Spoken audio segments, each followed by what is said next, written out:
नमस्कार मंडळी, मोनिका पाटील ब्लॉगमध्ये मी तुम्हा सगळ्यांचं मनापासून स्वागत करत आहे। आज आम्ही चाललेलो आहे कोल्हापूरला। पोरांना बोरणांचं साहित्यही घ्यायचं होतं मला, त्यानंतर कलेक्टर ऑफिसलाही व्हिजिट करायची होती आणि मम्मीलाही दवाखान्यात दाखवायचं होतं। सोबत लहान मुले होती आणि बसने जाणं शक्य नव्हतं आम्हाला, कारण आम्हाला 3 ठिकाणी जायचं होतं।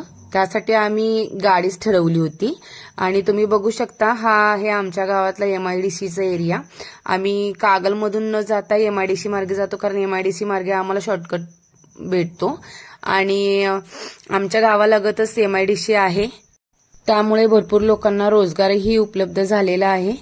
पण बऱ्याचशाच कंपन्या अलीकडच्या काळात बंद पडल्या आहेत आणि त्यामुळे कामाचीही अडचण निर्माण झाल्या। यासाठी आपल्याच लोकांनी प्रयत्न करायला पाहिजेत। बघा आता काय करतात ते। कलेक्टर ऑफिसला मी माझ्या मोठ्या बहिणीच्या संदर्भात जाणार आहे। माझी मोठी बहीण अपंग आहे आणि गेल्या मार्चपासून तिची पेन्शन बंद झाल्या आधार कार्ड नसल्यामुळे, आणि आधार कार्ड संदर्भातच त्यांना भेटायला चाललोय। आणि इथे तहसीलदार वगैरे इकडे आम्ही गेलो होतो, ती कोणच लक्ष घालायला तयार नाहीत, त्यामुळे आम्हीच ठरवलं की आपणच जाऊन आता कलेक्टर साहेबांची भेट घ्यायचं।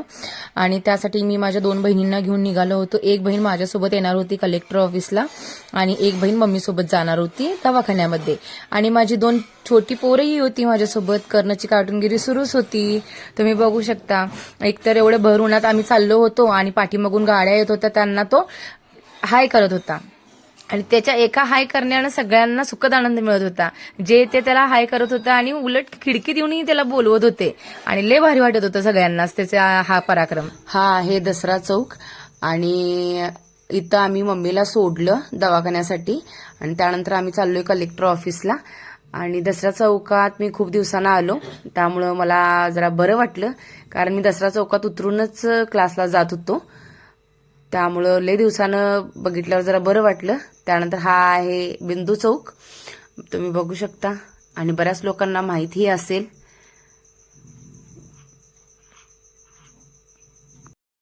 तेवढ्यात मम्मीचा फोन आला की नंबर फुल झाल्यात आणि दवाखान्यात 40च नंबर घेतात, आपल्याला यायला वेळ झाल्यामुळं तिने उद्या या म्हणा लागल्यात।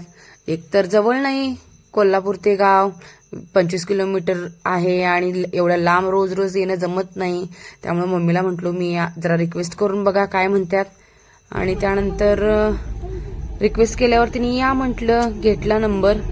बरं झालं म्हटलं, एवढं लांब आल्यासारखं काम तर झालं। आता हे काम होतंय का नाही बघूया।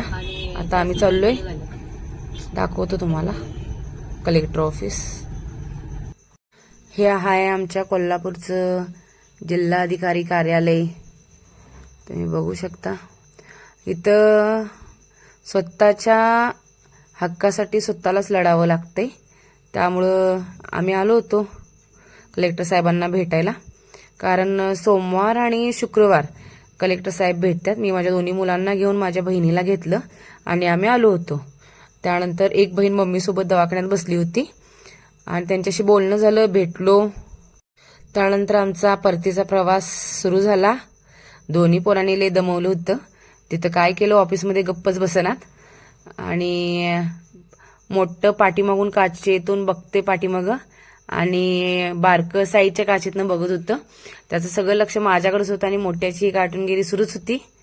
बघू शकता तुम्ही तो कसं करत होता, त्याचं काय विचित्रच चाललेलं होतं, त्याचा डान्स चालला होता, तो गप्पच बसत नव्हता, कार्टूनगिरी। त्यानंतर आम्ही थोडा वेळ थांबलो, तिथं नाश्ता केला आणि बारक्याला सुद्धा पाहिजे होतं, बारकं कसं करत होतं। थोडा वेळ थांबून आम्ही निघालो। जास्त वेळ आमच्याकडे नव्हता, कारण घरी आजी एकट्याच होत्या आणि मोठी बहीण ही एकटीच होती आणि पप्पांचं शेतात काम होतं, त्यामुळे पप्पांना काही घरी थांबणं शक्य नव्हतं, त्यामुळे आम्ही पटकन निघालो। पोरांच्या खरेदीचा व्हिडिओ मला करायचा होता, पण वेळ कमी असल्यामुळं मी काही तो व्हिडिओ करू शकलो नाही। नेक्स्ट टाइम मी तुम्हाला नक्की दाखवतो। आणि हा आहे MIDCतला आठवडी बाजार।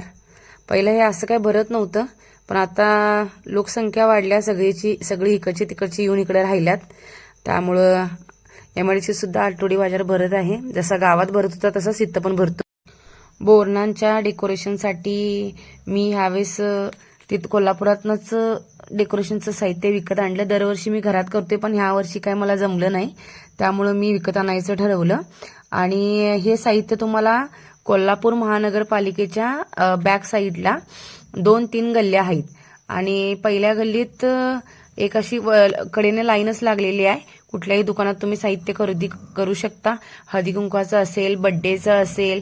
आपण जसं की ऑनलाईन मागवतो, ऑनलाईन मागवल्यानंतर आपल्याला एक 4-8 दिवस लागते यायला, पण तिथं आपण इन्स्टंट जाऊन घेऊ शकतो आणि रिझनेबल रेटमध्ये आपल्याला तिथं सगळं साहित्य भेटते. तुम्ही बघू शकता, मी छोटे छोटे पतंग आणलेले आहेत. त्यानंतर 2 पतंगांच्या लड्या आणलेल्या आहेत. 2 हत्तीच्या लड्याही मला त्याबरोबर फ्री मिळाल्या आणि हा सेटच होता. आणि जाता जाता माझ्या व्हिडिओला लाईक करा, शेअर करा आणि माझ्या चॅनेलला नक्की सबस्क्राईब करा. भेटू आपण आता नेक्स्ट व्लॉगमध्ये. चला बाय, थँक्यू, धन्यवाद.